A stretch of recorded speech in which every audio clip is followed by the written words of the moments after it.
नमस्कार मित्रांनी मैत्रिणी, welcome to my channel. Kamali याच्या भागामध्ये हे दाखवलं गेलं आहे की कमळी अनिकाची मेकअप आर्टिस्ट म्हणून तिथं गेल्यानंतर तिला एकदम रेस्ट निवांत डोळे बंद करून असं पडायला होते. जरा डोळे 5 मिनिटं रिलॅक्स व्हा म्हणून. तोपर्यंत तिच्या मैत्रिणीचा फोन येतो आणि मैत्रिणीचा फोन आल्यानंतर ना कमळी म्हणते, तुम्ही रिलॅक्स व्हा, मी तुमच्या मैत्रिणीशी बोलते. कमळी असं काही बोलल्यानंतर ना असं काही त्या दोघींना ते निंगू पिंगू कच्चा लिंबू असते ना, बंड्या, ह्या दोघी जणी त्या मैत्रिणीला असं काही घोळ्यात घेतात की सगळं काही सत्य ह्या बंड्यापाशी निग्गीपाशी सांगतात. अनिकाने जे काही कमळी बरोबर आत्तापर्यंत कॉलेजमध्ये जे काही केलेलं असतं ते सगळं काही त्या दोघीजणी सांगून टाकतात. त्याच्यावरनं त्या दोघांना अंदाज येतो की खरंच अनिका खूप वाईट आहे, क्रूर आहे. असं काही बोलल्यानंतर बंड्या पटकन चरणचं नाव काढतो.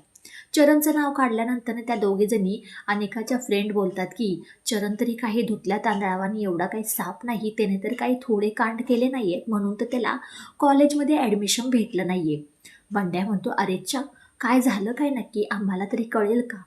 कारण की त्याने प्राजूचा खोटा खोटा म्हणजे जो काही जबरदस्ती केलेल्याचा व्हिडिओ बनवलेला असतो तो सगळा काही त्याच्यापाशी आहेच, म्हणून सगळं काही सत्य बंड्या आणि निग्गीपाशी येते. तेव्हाच त्या दोघांना कळतं की तेव्हाच तर बंड्या म्हणतो की हे सगळं त्यामुळे तर अनिका आणि ऋषीचं लग्न होत आहे. नयनतारा मॅडमला ब्लॅकमेल करत आहे कामिनी.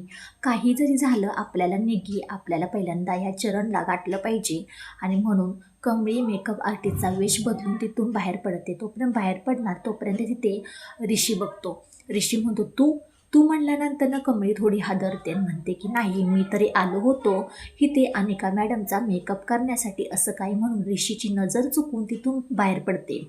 बाहेर पडल्यानंतर निग्गी येते. काय गं कमळे, काय झालं, काही इन्फॉर्मेशन, असं काही बोलल्यानंतर निग्गीला कमळी सांगते की अगं आपल्याला काही जरी केलं तरी त्या चरणला गाठलं पाहिजे, कारण कामिनीने सांगितलं आहे की तू काही जरी केलंस तर आजच्या आज अनिकाचं ऋषीचं साखरपुडा झाल्याशिवाय राहणार नाही आणि तो व्हिडिओ मी व्हायरल करणार म्हणजे करणार. आज जर साखरपुडा नाही झाला तर त्यासाठी आपल्याला पहिल्यांदा चरणला गाठलं पाहिजे.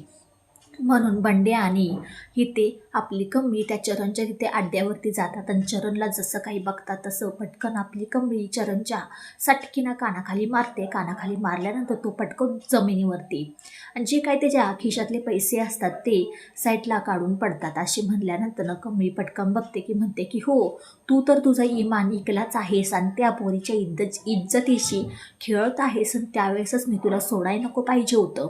असं काही म्हणल्यानंतर चरण पटकन कमळीला पकडणार तर बंड्या येतो मध्येच. बंड्यालाही तो मारतो आणि तोपर्यंत कमळी तिथे एक लोखंडाची पाईप असते त्याच्या पाठीत घालते.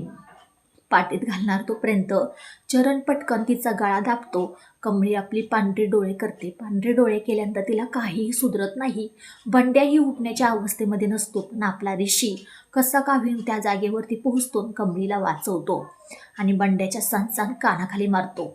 कमळीला म्हणतो, काय झालं कमळी, मला सगळं काही सत्य सांग, सगळं काही सत्य सांग, काय चालू काय आहे, तू चरण तुला का मारतोय? तोपर्यंत कमळी म्हणते की अरे ह्या चरणनी प्राजूवरती जबरदस्ती केलेल्याचा व्हिडिओ हा कामिनी मॅडमनी दिला आहे. त्या कामिनी मॅडम नयनताराला ब्लॅकमेल करून तुमच्या दोघांचा साखरपुडा करत आहे. हा सगळा काही मॅटर असा आहे. ऋषी थोडा आश्चर्यचकितच होतो. ऋषी म्हणतो की मी ह्याला तर काही जिता सोडणार नाही, ह्याला शिवाय मारल्याशिवाय राहणार नाही.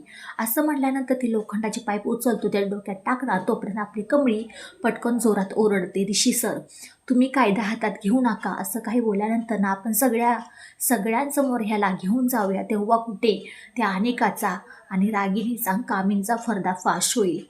तो पण निग्गीही तिथे येते. तो पण निग्गी म्हणते चला चला लवकर, कारण की घरात खूप हंगामा झाला आहे. अनिका इथे सगळे काही घरामध्ये ऋषीला शोधत असते.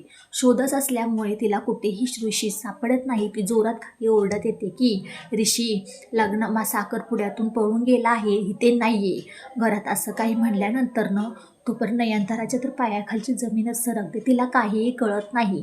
ऋषी असा काही करू शकतच नाही. तो एकदम बेजबाबदारपणा असा वागू शकत नाही ऋषी. तोपर्यंत कामिनी म्हणते की नयनतारा काय चाललंय, काय आहे? अनिका म्हणते की कामिनी आजी तू व्हिडिओ व्हायरल करून टाक, तेव्हाच ह्यांना कळत की आपण काय चीज आहोत.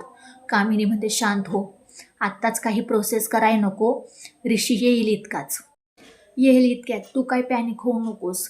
इथे अनिकाने तर पूर्ण घर डोक्यावर घेतलेलं असतं. आणि इथे नयनतारा एवढी पॅनिक झालेली असते, तिला काहीही कळत नसतं. तोपर्यंत अन्नपूर्णा म्हणते, नयनतारा अगं ऋषी इथेच कुठे असेल ना, तू असं काय करतेस. तोपर्यंत नयनतारा म्हणते, काही नाही. नयनतारा म्हणते की माझा ऋषी कुठे गेला असेल, तो असं काही करू शकत नाही, मला माहिती आहे, पूर्ण गॅरंटी आहे त्याच्यावरती.